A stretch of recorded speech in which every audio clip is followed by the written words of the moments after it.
Hello YouTube, this is Morgan, Airspeed Prime here with my next Boruto manga review. This one's going to be for chapter 49, which is called Prepared. So, this was sort of, I think, built up to be a little bit of a hype chapter. I think most fans were aware that it probably wasn't going to be this chapter that fully delivered on sort of everything we've been waiting for, but rather they'd save a lot of the big stuff for chapter 50 and 51, kind of going onwards, because we're expecting, I think within the next 4 or 5 chapters to build to, the big events, huge things happen to get us to the time skip and, the idea of, Boruto Shippuden, basically, eventually. So we're in just, I think, a great section of the manga now where even, if a chapter like this was primarily a setup chapter and not a ton happened, considering what's happened in recent chapters, it's still very, very interesting to see them do the setup towards what looks set to be some of the biggest and most sort of hype content we've seen in Boruto so far. So, typically I would be one to maybe sort of point out a lot about this wasn't the greatest chapter, really not a lot happened, but I'm a lot more okay about it just because of where we are right now and just what we're dealing with. Isshiki, the big villain, we're getting towards the setup back from chapter 1 with the time skip forward. We're moving towards that. And yes, this chapter is primarily setup. I think it does sort of not really use its page count as effectively as they could. It has some of the same issues that I've had before with the start of big fights, where they start off very slowly, just have the characters just be very punch kick taijutsu, which doesn't quite work for some of these huge fights. But there is some great moments in this chapter. I think the main takeaway for me was all of the Boruto and Sasuke scenes. They were exceptional in terms of character stuff and setup for what's potentially going to happen in the future. The rest, I think, was kind of just, fine, solid, but the Boruto Sasuke stuff was really, really good. So let's get straight into this chapter and we'll discuss stuff as we go through. Again, I'm going to go through some of this stuff very quickly because I do think some of it's fairly obvious, Isshiki floating out over the village. He notes that using the Byakugan to search just by looking over the village is going to be too tricky to do because it's such a big village. There's so many things to look through and look at that even though you have the Byakugan, it's going to be so difficult to find one person in the middle of a giant village. So he needs to find a better way to actually locate where Kawaki could be. So he's going to have to start messing with people in the village, of course. We find out there's an evacuation going on, and at this point Naruto heads out to confront Isshiki. Of course, we get the setup here that Boruto wants to go, he wants to be involved, but Naruto, of course, as his father, is like, no, you evacuate with everyone else, don't make me repeat myself. Understandable from Naruto, given that he's his father, he wants to look out for him, but Sasuke is like, I think we might need Boruto, and I think that's a very interesting perspective to give Sasuke, who is, he is Boruto's teacher, and it's going to be interesting as we get to it to see those scenes play out. We cut back to Isshiki and we find out that he does get confronted by 2 Leaf Shinobi. They do attack him even though Shikamaru warned everyone in the village to not attack him, and he just asked the question, do you know where everyone is? He basically redirects the guy's shurikens into the other guy, and one of them goes straight into the guy's eye, and the other he takes in the chest, and he goes down. I don't think he's dead. He just, it was just effortless for Isshiki to do this and immediately overshadow these 2 Leaf Ninja. And he just notes that a civilian will be the next casualty unless you tell me what you know. And the guy just says, we haven't been told anything. And I like Ishiki's line here. He's like, fine, I appreciate you not wasting my time or yours. Just point me in the direction of those who do then. And at this point, we note that Naruto is on his way. He's been he's been warned where Isshiki is in the village, and that one person has gone down injured. So Naruto knows he has to get there quick before Isshiki starts killing people.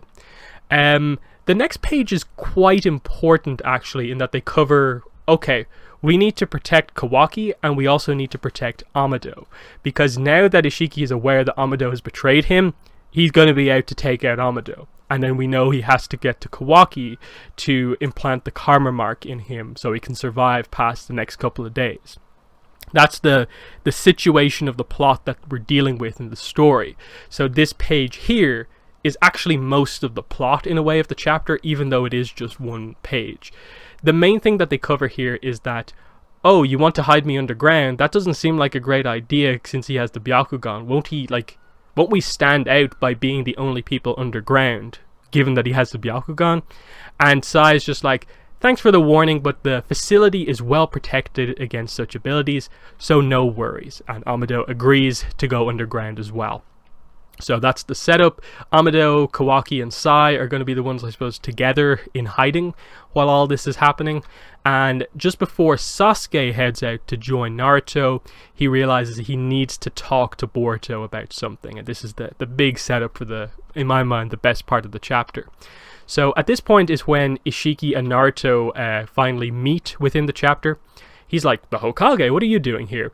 What a surprise. I didn't think you'd escape my sealing jutsu. And so this is also Naruto's first time in person seeing Isshiki, just there directly in front of him. But we do cut back to the Sasuke and Boruto conversation. And this is the first of two sections of this within the chapter. I really like what they talk about here.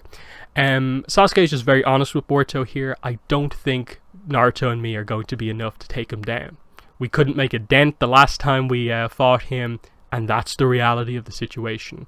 And that's Boruto's sort of a bit like, why are you telling me this? Why are you telling me that you two, the best ninjas in the village, aren't good enough? Like, that seems like the complete opposite of like what Naruto is saying to him, just to stay back. It's almost like, oh, so you do want to involve me in this?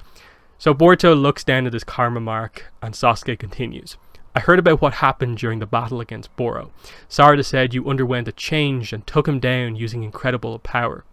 And this is Boruto's first time really reflecting on what happened. My mind was foggy while it was going on, so I don't remember anything real well, but it was like I was watching someone else move and fight using my body. I didn't understand it back then, but now, based on what Amado said, I know that it was Momoshiki. So this is great. This is Boruto realizing that after being there during Amado's full explanation, he now knows the details of what happened. And of course, we as the audience also know the details of what's happening. That in another couple of months or whatever, the karma mark is going to be fully extracted within Boruto, and then Momoshiki will have the ability to fully take over Boruto's body. And we'll have another sort of Jigen situation basically again. And we'll get what's happening right now of Momoshiki will just be back in the world just like Isshiki is right now. So while we've been talking a lot about Isshiki recently and what happened with him, and we're using like Kawaki as the example of where Ishiki's going to be next, Boruto is also a bit of a ticking time bomb as well. And I think that's probably the main takeaway from this chapter, is that the Boruto Sasuke stuff here is very much focused on, we are going to require that power which ultimately comes from Momoshiki to fight Isshiki, but if it goes like haywire and we can't control you, what are we actually going to do in that case? That's the point that is brought up here. And I really like that they're addressing this, that we have two Otsutsukis in play here. That's huge compared to what we've seen before. The entire Boruto movie plot was based on Momoshiki.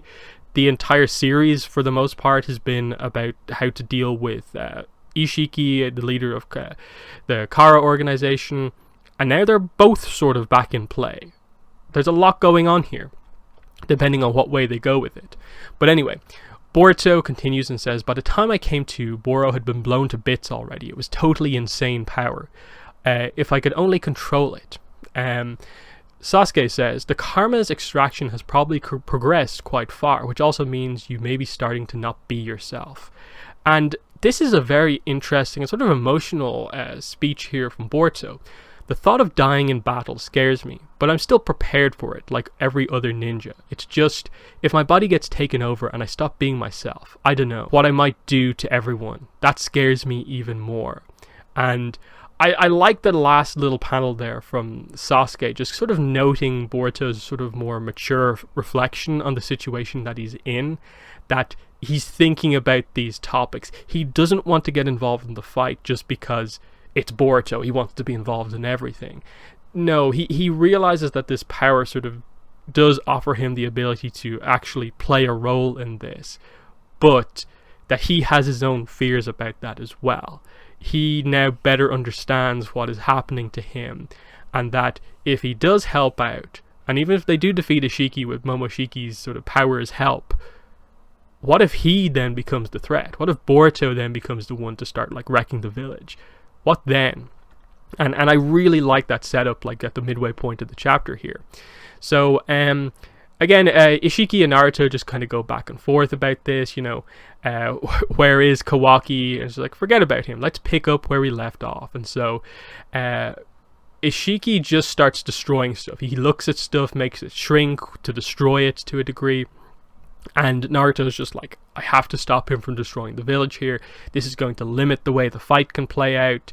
And Isshiki really knows what he's doing here, of like, he will eventually force them into a situation where he probably will be able to get what he wants just by threatening the village and the people. And he just says, I'll stop as soon as you produce Kawaki. So Naruto goes full sort of Kurama, Chakra mode, Sage mode, whatever the full name on it is, but is immediately kicked back and, you know, sent through some of the environment here. More damage being done to the village here. Naruto not being particularly effective here on his own. And, you know, it's one of those things where, like, it's a frustrating thing because Naruto just does not get to attack at all. He just takes a kick and is about to take another kick when all of a sudden flying jump kick from Isshiki turns into flying jump kick from Sasuke, and this takes Isshiki by surprise because, oh, look, Sasuke's here. He's finally arrived on the scene. He's used the Rinnegan trick technique to swap his location with Isshiki, and so this avoids Naruto getting hit with this seemingly devastating kick.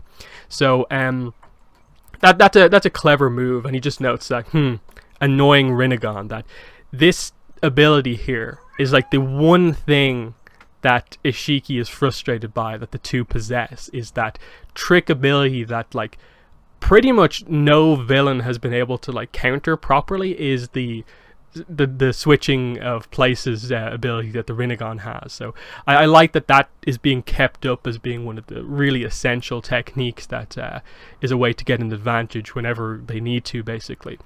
So Sasuke just notes, I had to prepare myself, that's why I'm late. And he just says, Naruto, cover me with throwing weapons. Shuriken, kunai, it doesn't matter. And so straight away he jumps at Isshiki throwing shuriken, kunai. Naruto goes ahead with it as well. He throws his. And Isshiki just starts immediately shrinking every single one of them. Once he gets a glance of the shuriken coming at him, they just shrink, and they note that that's exactly what's happening. He's using the Hikona to make this happen every single time. They do it more and more and more. He keeps shrinking them, and so they're seemingly running out of weapons. So Sasuke throws his sword at Isshiki, but Ishiki's just like, that doesn't change anything, same difference. He tries to shrink it, but it doesn't shrink. And right as it gets close to him, it transforms into Boruto. And this is a very, very clever tactic. This is sort of like the quintessential Naruto trick technique in the middle of a fight, is how often has transforming someone into a weapon come into play very heavily in a big moment. And now this is Sasuke and Boruto doing that technique together. To get Boruto in close. And so we see that he has the sort of karma mark activated as much as he can, so he's sort of in control here. This isn't Momoshiki Boruto here. Everyone is shocked by this, Naruto especially. And it's just noted here, the jutsu that can shrink anything except living creatures, because we were told that a while ago, like a chapter or two ago, that is the limitation on that ability. He can't just shrink people. But he can shrink himself. So I think, he can shrink himself. That's how he survived the Kaguya attack. So yeah, this is something that's got the advantage over him. He's like, transformation jutsu, you snarky brat. And so we cut back to sort of how this all came about, in a way. How Sasuke and Boruto, agreed that this was going to be the plan, Sasuke letting Boruto join the battle. So Sasuke just says to him in the past here, even if Momoshiki happens to take over your consciousness, don't worry. I swear to stop you with all my strength, even if I have to kill you. That's what I'm prepared to do as your teacher, since Naruto probably won't be able to. Boruto says, remember, last time when we went to rescue Dad from Momoshiki, you lent me your headband. Can I borrow it again? And so Sasuke hands it over. Boruto puts it on, and Sasuke just says, it's valuable, so you better return it in person. Yeah, it's a promise.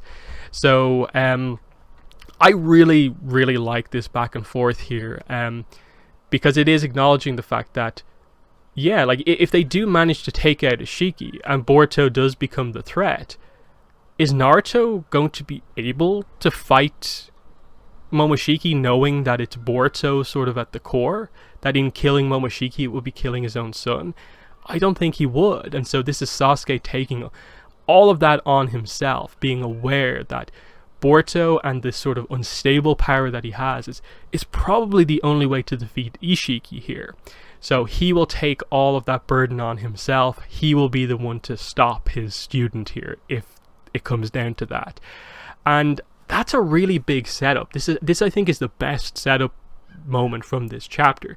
Again, it's hard to fully see within the way things have been going how exactly it's going to come down to that, but regards to, like, we know Isshiki is going to have to fully, like, win in the end, I guess. He's going to implant Kawaki with the karma, because Kawaki has a karma back in the first chapter, which is what we're obviously waiting to build towards. So how does Isshiki accomplish what he sort of needs to do while potentially setting up a situation where Sasuke is maybe going to have to face off against an out-of-control Boruto sort of possessed by Momoshiki? I don't know, maybe I'm reading too much into like this as being direct setup for that happening, but even the tease of that is notable from Sasuke and Boruto and their dynamic, and especially just the maturity level Boruto I think is showing here, that he knows that this is the ability that he can offer. That, like, look at what he did against Boro. He can offer that in this fight as well. But the one thing that holds him back is what he could do to the village potentially if he was to go out of control. And so Sasuke basically tries to alleviate all of that sort of fear, guilt over what could happen by saying, I'll be the one to stop you if you go out of control. So very kind of brave stuff here from Boruto getting involved in this fight. And it's just so interesting, the different dynamics here. It's very like mature master and student between Boruto and Sasuke versus the sort of father-son dynamic where Naruto's just being protective of Boruto and thinks that Boruto is just trying to be like over-exuberant in what he's doing. But anyway, we cut back to the fight. Boruto has obviously appeared directly in front of Isshiki. He's completely within his guard. What is he going to do? It looks to be the typical setup for some sort of Rasengan or something like that. But what can he do? He can actually use the technique, the space-time transportation ability that we've seen before. And that's what he does. He covers them both up with the sort of, black transportation kind of effect, and they just poof away. So that's what they've done here. Boruto has managed to get Isshiki out of the village somehow, and Naruto is just left in awe at what's just happened.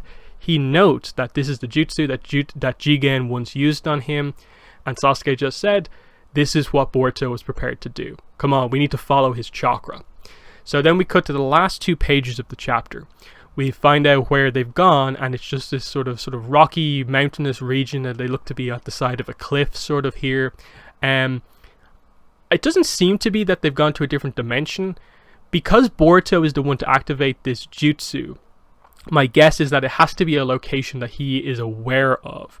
So this might be just outside the village or somewhere he's been before, but Jigen doesn't know where they are, and that's, I suppose, the significant point. He doesn't know how quick or not he can get back to the Leaf Village, but it is interesting that as Boruto arrives back, the karma mark streak that he had going all the way up his body and over his eye is gone, and Isshiki just notes, how much of Momoshiki's karma and power can the brat use?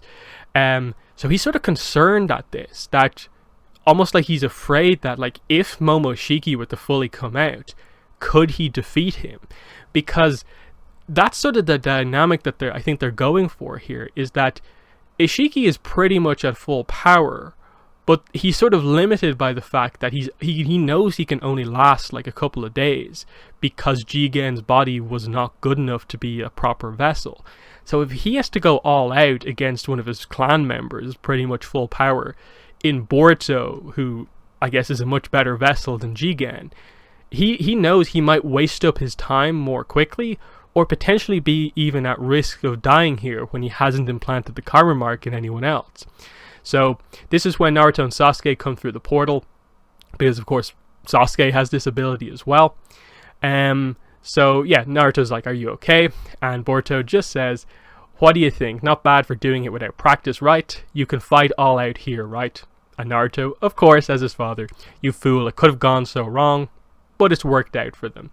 Now they can all go all out. They don't need to risk destroying the village just by Naruto and Sasuke using the full scope of their powers, in that there's no way like Sasuke was going to use the full power like Susanoo in the middle of the village and just wreck everything. And the same with Naruto and his giant like Kurama projections, which he can do. That wasn't going to work. They'd be destroying the village just as much as Isshiki would be. So all you need to do now is take him down, though that's easier said than done. Final panel is inferior creatures. You'll regret this soon enough, with the setup being that here's this 3-on-1 fight away from the village. Everyone can go all out. My guess is that Boruto is going to stay in the background until he can sort of maybe reactivate his karma mark, and he'll come into play a little bit later on. We'll see. Maybe I'm guessing that Jigen will probably actually try to take out Boruto while he can't activate the karma mark, and it will require Naruto and Sasuke to sort of protect him, which might give them an opening in that maybe he's much more afraid of what Boruto sort of could become in the fight, rather than Naruto and Sasuke, which are sort of known powers that he knows he can deal with. But yeah, this is a good setup because, okay, no more of this sort of punch kick stuff that we've had before. We're going to have to see Naruto and Sasuke go all out. They are aware of what Isshiki can do. They've had a fight with him before and it hasn't gone well. They now need to adjust and be aware of what he can do and what they can do to sort of avoid his attacks, and how they have managed to trick him before. So that'll be the interesting thing to see, of just like, do they just do the same moves all over again but get defeated in the same way, or do they have something else up their sleeves that can offer them something more? Like I said, I do think Boruto is only going to come into play in this fight a little later on, because unless he activates the karma, I don't think he has abilities strong enough to properly play a role in this fight. So I think that's what we're building towards. The other thing, of course, is the Jogan. They have not brought it up in the manga, and I think a lot of people at this point are very confused about that it's this thing which has kind of been a bit of a focus in terms of the larger story in the anime, but they really haven't come back to it in the manga. So that's the thing that obviously is going to be, like most people predict, it will be the thing to counter Momoshiki being able to take him over, that he has this ocular power that can maybe counter the possession.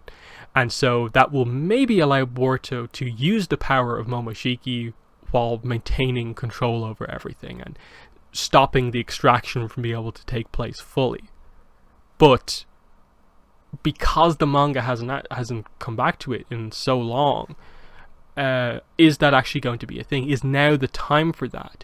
Because the other point is that we know Boruto has a scar across his eye where the Jogan is in the first chapter. So does that mean the Jogan potentially gets like damaged, or is it just a scar across his eye? In that, like, how do we explain all that stuff? There's a lot of sort of complicated sequence of events that are going to have to happen here with regards to if things are to work out exactly to get us to chapter 1 and that time skip moment, Boruto's going to have to get an injury to his eye in this fight, but also Isshiki is going to have to win enough that he does find Kawaki and implant the karma mark in him, but then doesn't do like so much damage to the world that it's like unrecoverable, that he maybe uses all of his strength and dies as he gives the karma mark away. So he will survive, but Isshiki being an active threat in the world is gone for now until the extraction within Kawaki happens again. And then the setup becomes, I suppose, this kind of time race between Momoshiki and Kawaki. Who's going to activate first? They're each the sort of counter to each other, but if things work out the other way, things are going to go wrong. And then the big thing over the next couple of chapters is also going to be, is something terrible going to happen to Naruto, or is something terrible going to happen to Sasuke? I think the heavy speculation at this point is that Naruto is going to get taken out of action and be placed in this like place that Kawaki sent him or something like that, and that Sasuke potentially could be killed in all of this.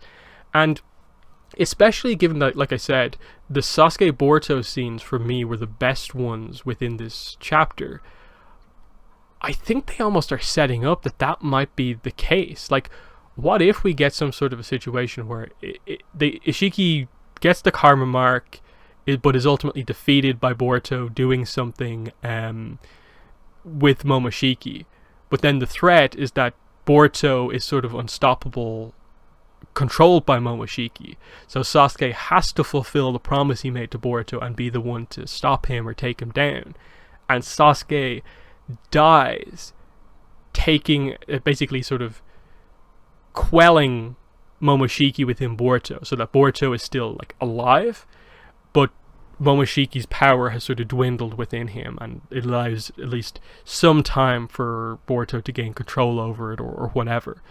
That would be a very impactful thing for Boruto, and just his relationship with a lot of the characters, knowing that like his father has been like taken away again or replaced somewhere, and that Sarada would have a lot of issues then with Boruto, knowing that technically Boruto killed her father or something like that.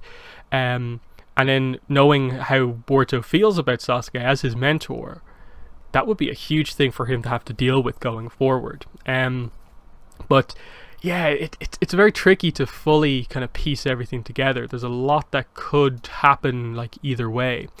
But yeah, like I said, for the most part, getting into sort of final thoughts here, I think this was a solid chapter. It is mainly set up in that this was probably one of the quickest chapters ever going through it, and I'm just like, okay, it feels like we're about halfway through the chapter, and then click the next page and it's like, oh, there's the next chapter hits logo, so oh, I guess it's over. Like, it just went by so quickly, in part because they didn't use their page count as effectively as they could have, but also because we're just in a generally good section of the manga right now. So yeah, I get the impression something sort of big is going to happen next chapter. Will they place a lot of significance on it being chapter 50 of a monthly series? That's a big number.